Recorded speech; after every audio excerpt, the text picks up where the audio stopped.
Hi guys, welcome back to my channel Igama Unomfundo. If you are new, thank you so much for stopping by, and if you are returning, hi. Hi, I'm back.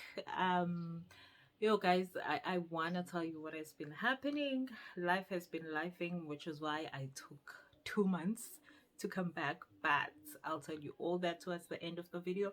For now, let's get straight to the business of today. I want to share with you my 2023 fragrance wish list. I know it is March already and we are almost at the end of March, but to be honest with you, I have not bought any perfumes in the last 2 months. My last um, perfume buy was in December. It's a fragrance I'm yet to share with you guys, but it's something I cannot wait to wear throughout winter. It is fantastic, it's fabulous, and I hope you guys are going to like it as well. But I want to focus on the fragrances that I want to buy as we moving forward towards the end of the year. These are fragrances that are in my wish list that I'm interested in. Some of them I've been speaking about them and still have not gotten. I know but yeah, that's what I want to focus on. There's fragrances that I want to buy and how we are going to go about that. So if that is something you're interested in, also guys, please do share your fragrance wish lists with me in the comment section. um Also, let me know what scent you're wearing today. My fragrance of the day is where are you, baby? Where are you? It's this Olympia by Paco Rabanne. I am literally just wearing this to finish it up. This was one of my favorite scents. I don't know, I've discovered more fragrances. It's no longer a big thing for me, but I still love it. So this is what I'm wearing today. And if anybody is interested, my lipstick is Feel So Grand by MAC. I want the Rihanna one, the MVP, but it's always sold out. So this is what I'm wearing. Anyway, let's get straight to the business of the day. Okay guys, so let's continue.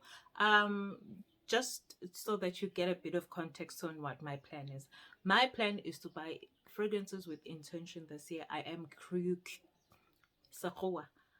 I am curating my fragrance collection in a manner that it makes sense, but also that I'm able to buy and prioritize fragrances that I want, rather than to buy out of hype, to buy things that I'm going to regret, to buy things that I had not planned to buy, but because I'm seeing everybody talk about them or I'm seeing it everywhere. You know how social media is. Like, you see something so much, you start to think that you also like it or want it. So this for me is my guide over the next 10 months, as I'm buying my fragrances over the next 9 months. So yeah. Also, I'm not wearing my glasses. I hope you guys do not find my eyes very weird. I'm not used to not wearing my glasses, but um I like this look, and I'm not feeling the reflection that I keep getting with my glasses. So yeah, without me rambling further on, let's get straight into it. I have my good old trusted notebook here. So I'm not going to stay on the notes. I'm going to tell you why I want this fragrance and how it makes me feel, what I think, where I think I will wear it, and how I plan to wear it. Okay, so yeah. Some of those fragrances are not new to my collection.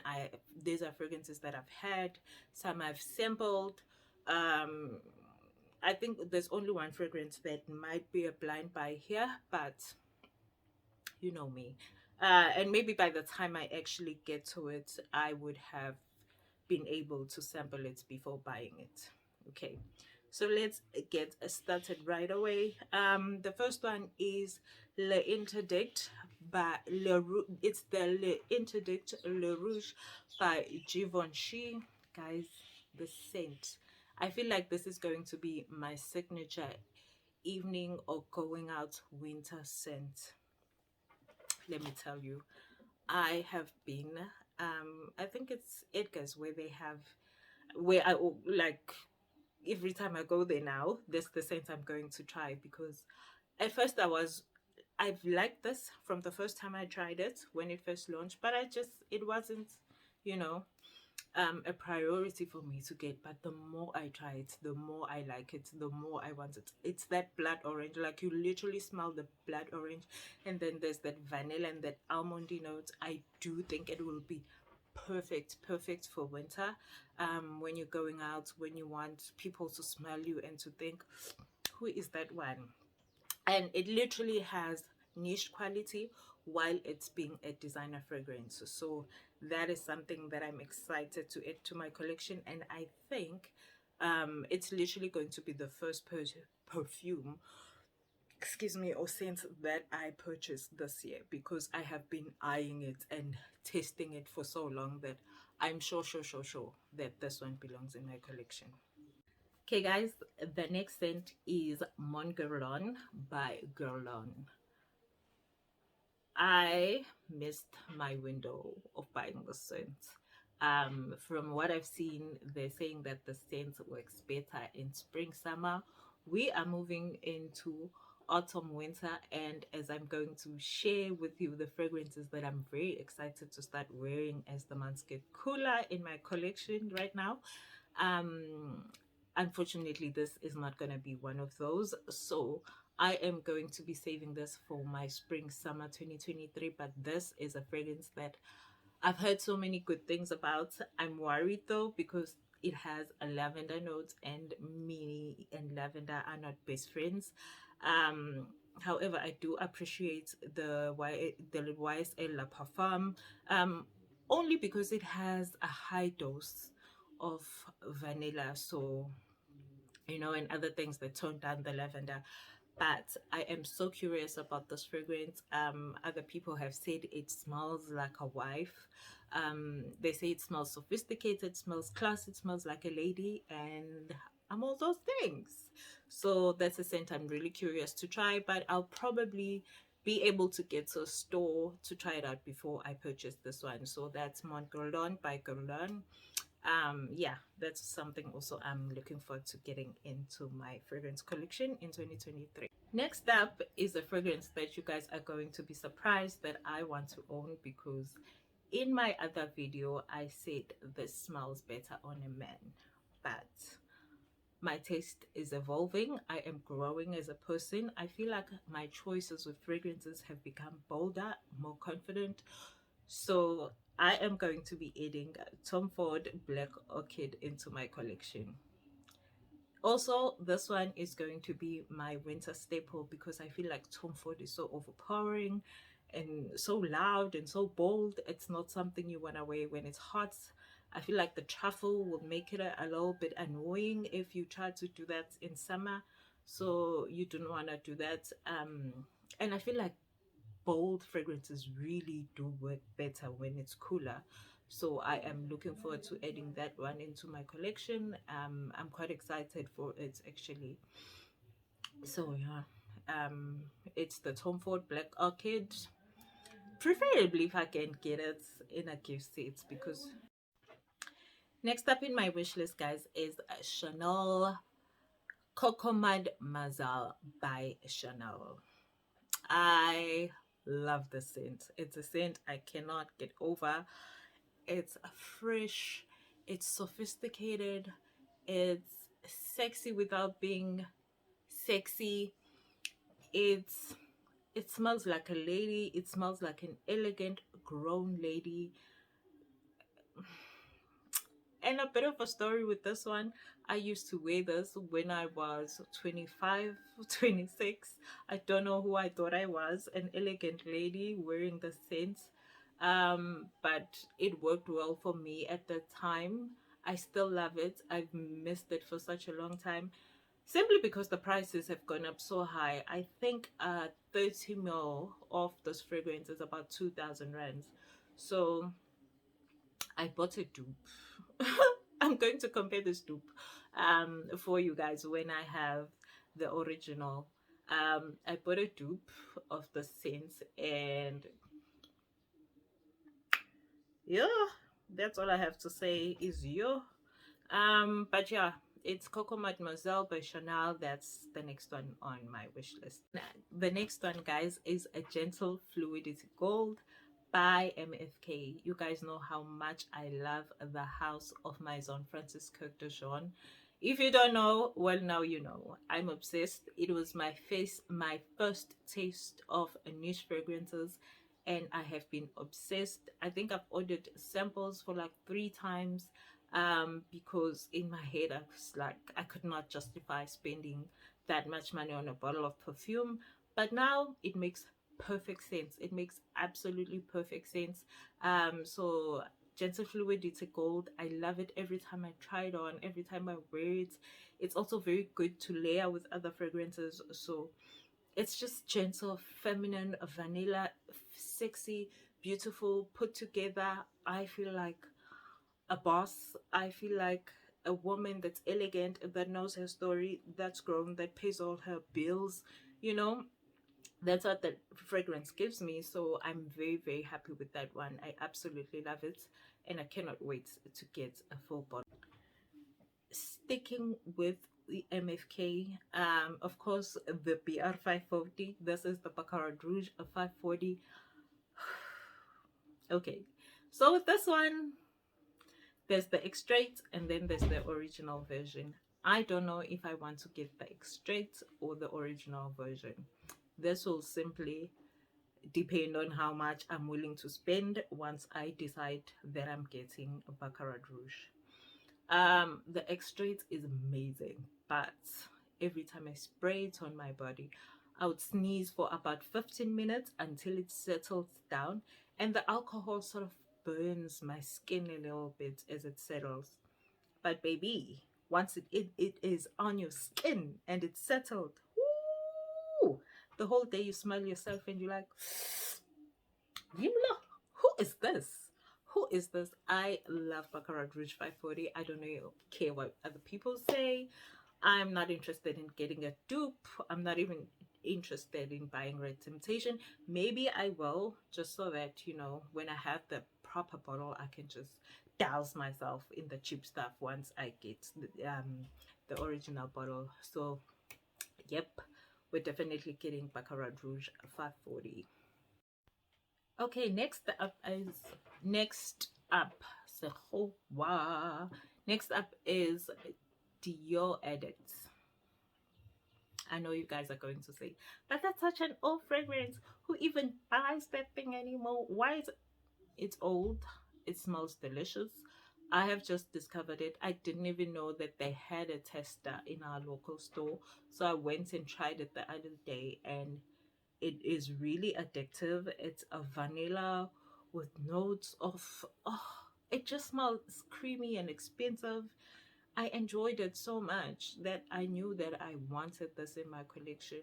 Also for winter, I have this thing of liking to buy heavy hitters and forgetting that there's spring and summer. And then I tend to wear the same fragrances throughout summer, aquatic and florals, and I never have any gourmands for summer, but Asicolab. So that's Dior Edits.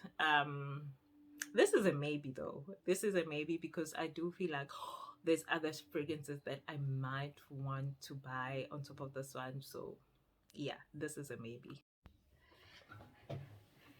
Next up, guys, is I've been talking niche all the time. I didn't even realize. Next up is something that is in the designer space and it is so affordable. Well, it's not cheap, but it's affordable compared to the fragrances I've just been speaking about. It is Idole by Lancome Eau de Parfum The Nectar, which is the new one. Firstly, I did not like the original Idol. I did not even care to buy it. I hated the bottle because it's so thin, does not stand, and if you did not get the stand, it did not make sense to me, that bottle. So, but I am a fan of other Lancome fragrances. I love La Vie Belle. It's one of my faves, but let me not digress. Let's focus on the Idol. So this came, I ordered something from Superblist. And when it came, oh, it was a skirt. And then when it came, it had something inside that was shaking. I'm like, is Superbel is mixing up orders now, only to find that they were giving out a sample of this fragrance. And the first time I tried it, it was okay. And then I decided that I'm going to wear it to bed the following evening. Did I not die? Did I not die of how delicious that scent is?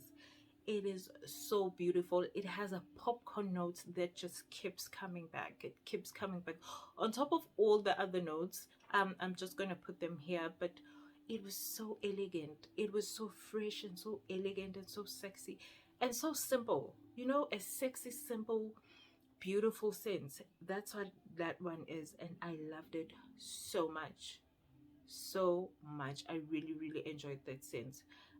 So yeah, that's another scent that I'm looking for. We are down to the last two in my wish list, and the second to last is gonna be Delina Exclusive by Perfumes the Marley. I've been curious about this one. I've heard so many great things about this one. This is also something I'm also not willing to blind buy. So I'm going to be going in store to try this one out simply because of the price. Like, I don't want to spend so much money on something that I might regret buying. Like I said, we're buying with intention, we're curating with intention. We're not buying things out of the hype, but we're buying things that really mean something to us, that we really think we're going to enjoy.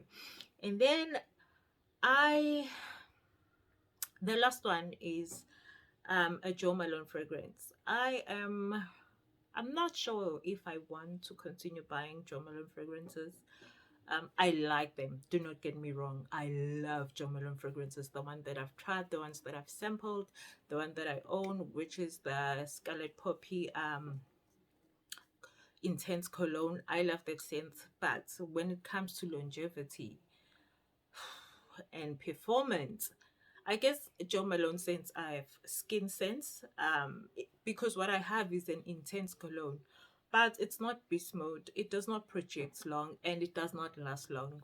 It's a beautiful scent, but it's not something you want to wear. And for me, I like a scent that announces me before I show up. Like, you need to smell me, and when I leave, you need to still be thinking about my perfume.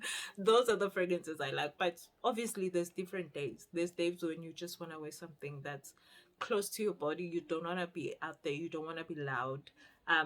So yeah, I am going to be adding the Myrrh and Tonka by Jo Malone. That's in my wish list. Also, I have the um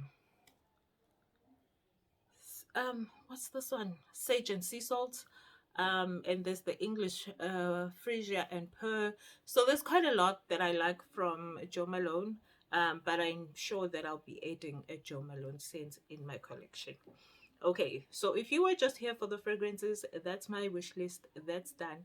But if you are invested in the channel and you want to know why I was away, let me just say I had a business deal that went very south, and it was with people that I thought I could trust, and it just affected me so much emotionally that I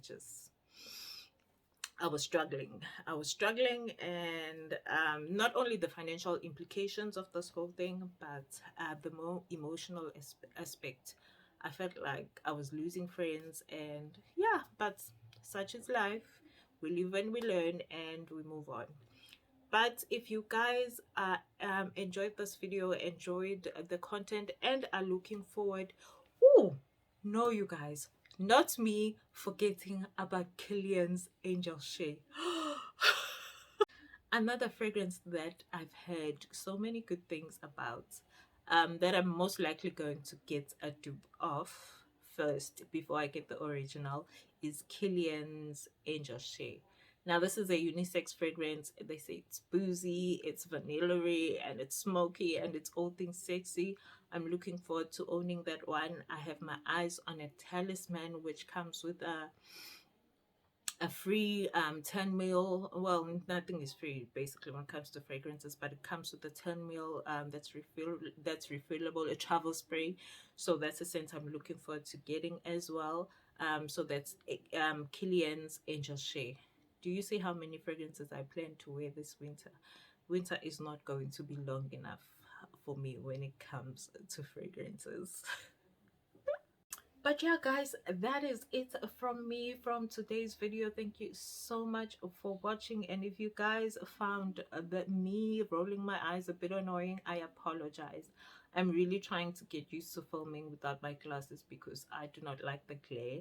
I don't enjoy that you guys don't see my full face, and I'm not gonna say I'm visually impaired, but my blindness, my short-sightedness is that much, and I'm just um going to be sorting out my contact lenses very soon. I had avoided contact lenses for such a long time, but I feel like it's time for me to get some again.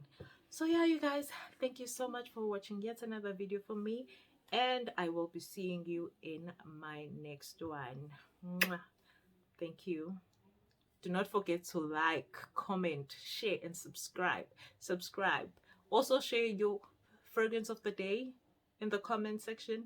Also let me know what you are buying this year, what you have bought, to where, how far are you. If you have a fragrance wish list for 2023, how far are you? Bye guys.